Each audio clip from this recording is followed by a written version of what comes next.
নমস্কার বন্ধুরা, আশা করি আপনারা সবাই খুব ভালো আছেন। আজ আপনাদের সাথে টমেটোর টক ঝাল একটা মুখরোচক রেসিপি শেয়ার করব।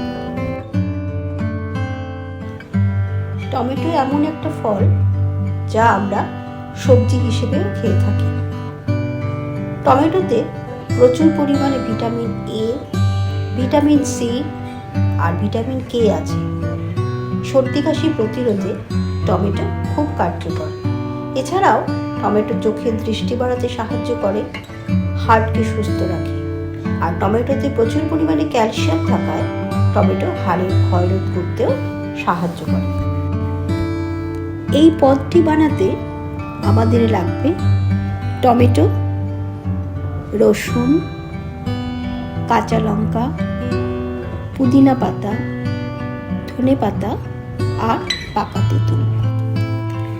আর যা যা উপকরণ লাগবে তা হলো হলুদ গুঁড়ো, কালো সর্ষে, নুন, জিরে, শুকনো লঙ্কা আর সর্ষের তেল।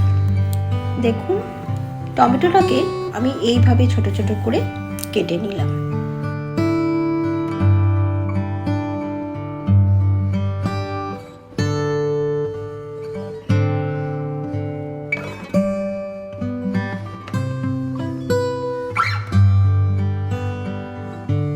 এবার 10 কোয়া রসুন সরু সরু লম্বা লম্বা করে কেটে নিলাম, আর 6 কোয়া রসুন কুচি কুচি করে কেটে নিলাম।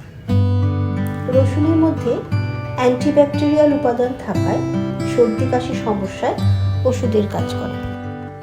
ধনেপাতার ডাঁটিগুলোকেও দেখুন এইভাবে আমি মাঝখান দিয়ে কেটে দিলাম। কাঁচা লঙ্কাটাকে এইভাবে আমি পিস পিস করে নিলাম। কাঁচা লঙ্কাতেও প্রচুর ভিটামিন এ, ভিটামিন সি এবং ভিটামিন কে থাকে। ধনেপাতাটাও এইভাবে আমি ছোট ছোট করে কেটে নিলাম। ধনেপাতাতেও প্রচুর পরিমাণে ভিটামিন সি থাকে। পুদিনা পাতাগুলোকে আমি দেখুন এইভাবে জলে ভিজিয়ে রেখেছি। তেঁতুলটাকে জলে কিছুক্ষণ ভিজিয়ে রেখে একটা তেঁতুলের পাল্প বানিয়ে নেব। কড়াই গরম বসিয়ে তাতে কেটে রাখা টমেটোর টুকরোগুলো দিয়ে দিলাম। এইবার একে একে সরু সরু করে কেটে রাখা রসুন, কেটে রাখা কাঁচা লঙ্কা, আগে থেকে জলে ভিজিয়ে রাখা পুদিনা পাতা, ধনে পাতার ডাঁটি আর তেঁতুলের পাল্প দিয়ে দিলাম। এবার আমি 1.5 চামচ নুন দিয়ে দিলাম। আপনারা আপনাদের স্বাদ অনুসারে নুন দেবেন। 1/2 চামচ হলুদ গুঁড়ো মিশিয়ে দিলাম। এবার ভালো করে নাড়াচাড়া করে আঁচ কমিয়ে চাপা দিয়ে আমি 10 মিনিট রেখে দেব। 5 মিনিট পরে ঢাকনা তুলে আবারও একটু নাড়াচাড়া করে আবার চাপা দিয়ে দেব। 10 মিনিট হয়ে গেছে। এবার দেখুন টমেটো থেকে অনেকটা জল বেরিয়েছে। এবার আঁচটা জোরে দিয়ে সবজিগুলো ভালো করে স্ম্যাশ করে নেব। এখানে বলে রাখি, তেঁতুল আর পুদিনা পাতাতেও কিন্তু প্রচুর পরিমাণে ভিটামিন সি আছে।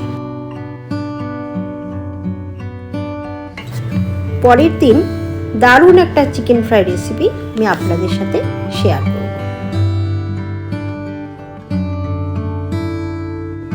এবার আগে থেকে কেটে রাখা ধনেপাতা মিশিয়ে ভালো করে নাড়াচাড়া করে নামিয়ে নিলাম। যদি আমার রেসিপিটা আপনাদের ভালো লাগে তাহলে লাইক, শেয়ার আর সাবস্ক্রাইব করে দেবেন। অন্য একটা প্যানে সর্ষের তেল গরম করে টুকরো করা শুকনো লঙ্কা, সর্ষে, জিরে আর কুচিয়ে রাখা রসুন একটু ভাজা করে আগে থেকে রান্না করা টমেটোর মধ্যে মিশিয়ে দেব।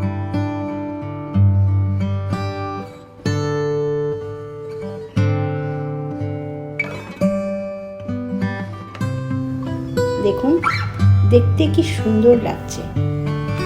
আপনারা অবশ্যই এই রান্নাটা একবার করবেন। ভাত, রুটি, লুচি, পরোটা সব কিছুর সাথে খেতে খুব ভালো লাগবে।